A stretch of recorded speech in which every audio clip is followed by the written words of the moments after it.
नमस्कार मित्रों, eleven classes के यूट्यूब प्लेटफॉर्म पे आपका बहुत बहुत स्वागत है। मेरा नाम विवेक है। एक नया मुद्दा एक राज्य से जुड़ा हुआ है, लेकिन इसको जानना जरूरी है। पर्यावरण से भी जोड़कर देख सकते हैं, हम अपनी सुरक्षा से भी जोड़कर देख सकते हैं। मुद्दा क्या है, आइए इस पर बात करते हैं। तार के पेड़ से आकाशीय बिजली से कैसे करेंगे सुरक्षा? तार के पेड़ से हम आकाशीय बिजली से सुरक्षा कैसे प्राप्त करेंगे? आइए इस मुद्दे पर आज हम बात करेंगे। उसके पहले आइए हम कैसे वीडियोस की रूपरेखा तैयार करेंगे, कैसे उसमें हम इन बिंदुओं पर पढ़ेंगे, उसको हम पहले जान लेते होंगे कि आकाशीय बिजली से कैसे बचाएंगे तार के पेड़। आकाशीय बिजली जो गिरती है, आप देखते हैं आज कई साल में हमें तो लगता है कि कहीं क्या अक्सर ऐसी घटनाएं दिखती है कि आकाशीय बिजली गिरने से इनकी मौत हो गई या ये तमाम दुर्घटनाएं हो जाती है, मानव जनहानि होती है और उसके साथ ही जानवर भी कई हानि के शिकार हो जाते हैं। मतलब मानव पशु हानि हो जाती है उसकी। तब आइए इस पर हम बात करते हैं। तो खबर क्या है, इसको जानेंगे। चर्चा में क्यों है, इसको भी जानेंगे। आकाशीय बिजली से हानि और उसकी क्या चिंताएं हैं, इसको समझते हुए यह भी हम समझेंगे कि क्या है आकाशीय बिजली और तार कैसे उपयोगी होगा। तार एक वृक्ष है, इसकी उपयोगिता पर भी हम बात कर लेंगे। आइए एक एक कर बिंदुओं को हम समझते हैं कि खबर क्यों है और चर्चा में क्यों है। तो खबर इसलिए है कि उड़ीसा सरकार ने 20 लाख तार के पेड़ लगाने का काम शुरू कर दिया है। गवर्नमेंट ऑफ उड़ीसा ने क्या किया है, 20 लाख तार के पेड़ लगाने का काम प्रारंभ कर दिया है, इसलिए यह खबर बन गया। और बिजली गिरने से बचाव के लिए यह व्यवस्थाएं की गई है।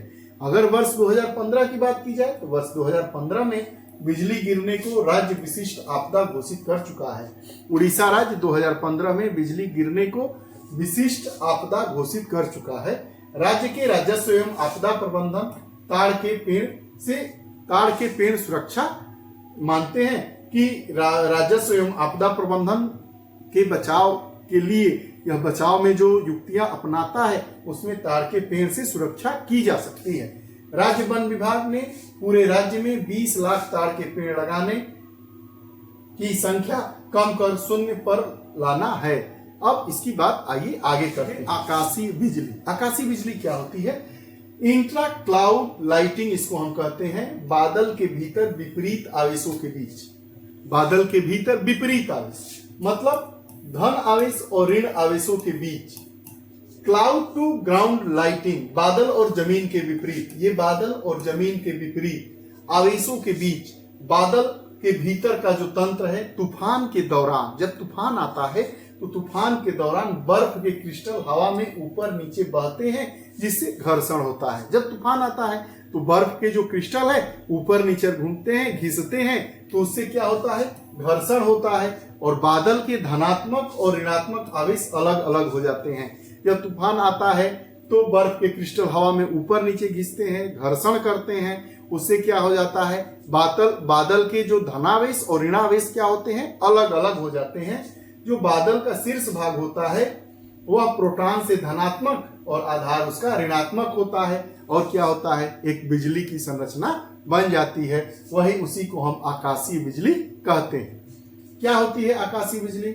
जो आकाशीय बिजली होती है इसमें भी एक बात होती है, बिजली बोल्ट का गठन होता है। जब धनात्मक और ऋणात्मक आधार ऋणात्मक हो जाएगा और बादल का शीर्ष भाग धनात्मक हो जाएगा, बिजली बोल्ट का गठन होगा, क्योंकि विपरीत चीजें एक दूसरे को आकर्षित करती है।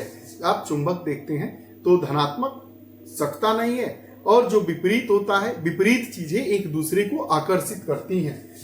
ऋणात्मक आवेश जमीन के धनात्मक आवेश से जुड़ना चाहता है और जब बादल के तल पर ऋणात्मक आवेश काफी बड़ा हो जाता है तब आकाशीय बिजली बन जाती है। बादल के तल पर ऋणात्मक आवेश, ये जो बादल है, बादल के तल पर ऋणात्मक आवेश काफी बड़ा हो जाता है तो स्टेप्ड लीडर ऋणात्मक आवेश का एक प्रवाह पृथ्वी की ओर बढ़ता है। ये पृथ्वी की ओर ऋणात्मक आवेश का एक प्रभाव बढ़ता है। जमीन पर स्थित ये धनात्मक आवेश है। हम तो जानते हैं कि धनात्मक और ऋणात्मक जो आवेश होते हैं एक दूसरे के प्रति आकर्षित होते हैं, आमने सामने आते हैं।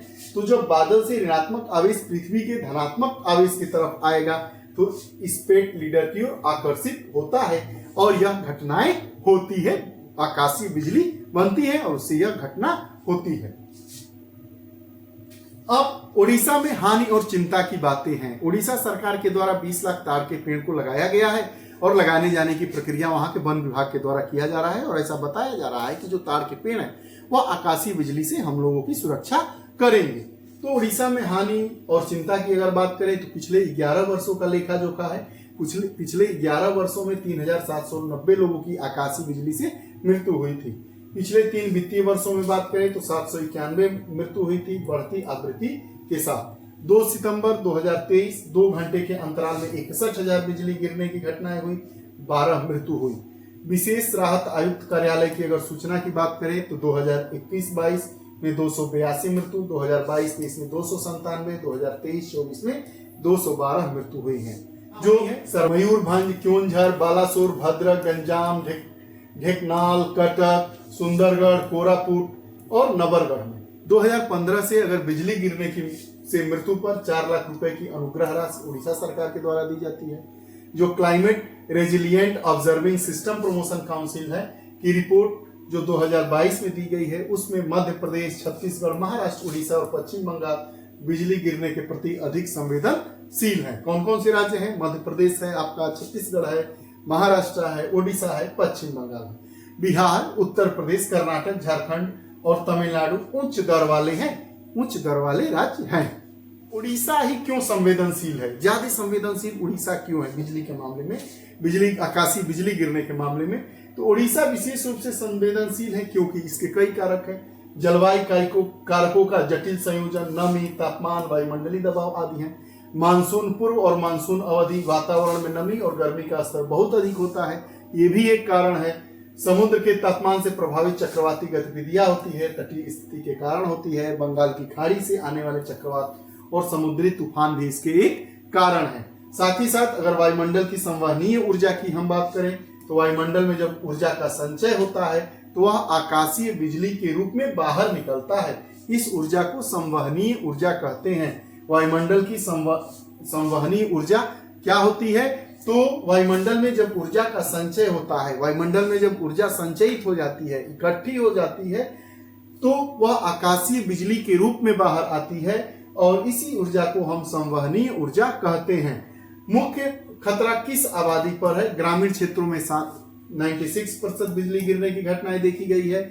उड़ीसा की 80% से अधिक आबादी कृषि और अन्य संबद्ध गतिविधियों पर निर्भर है, इसलिए यह ग्रामीण इलाकों में रहने वाले लोगों को ज्यादा क्षति पहुंचाती है।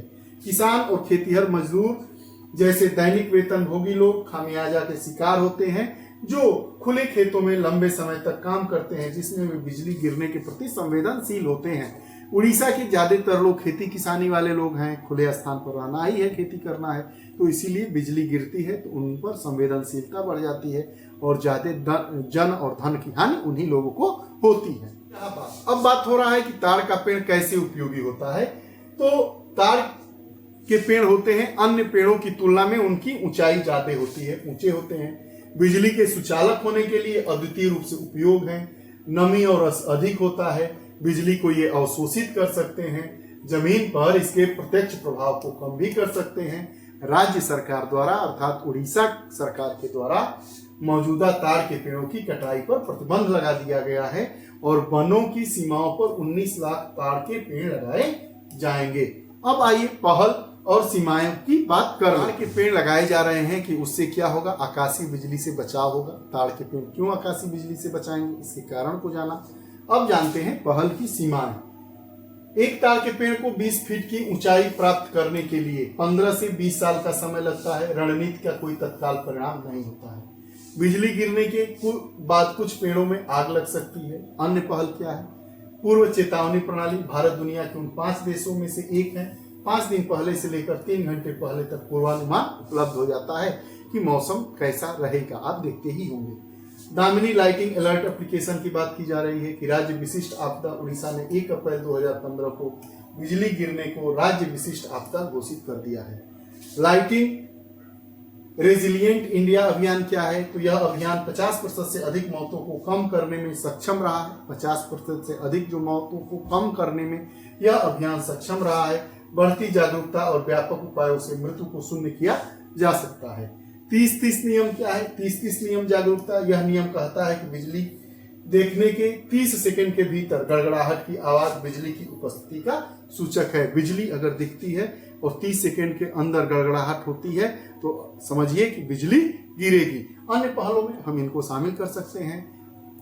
भारत के किसी भी राज्य में कोई भी घटना होती है, हम सभी आहत होते हैं क्योंकि हम सभी भारतीय हैं। ये रहा ताड़ के पेड़ हमें आकाशीय बिजली से कैसे बचाएंगे। एक पहल हो रही है, 20 लाख पेड़ लगाए जा रहे हैं उड़ीसा सरकार के द्वारा। उड़ीसा बिजली जो आकाशीय बिजली गिरने के प्रति संवेदनशील राज्य है, और भी संवेदनशील राज्य हैं, उनके बारे में भी हमने जाना। आपको ये हमारा सेशन कैसा लगा कमेंट बॉक्स में बताइएगा। लेकिन अगर आप हमसे नहीं जुड़े हैं, हमसे मतलब इल्विन क्लासेस चैनल से नहीं जुड़े हैं, तो बेल आइकन का बटन दबाइए, चैनल को सब्सक्राइब करिए, अपने मित्रों तक शेयर करिए। और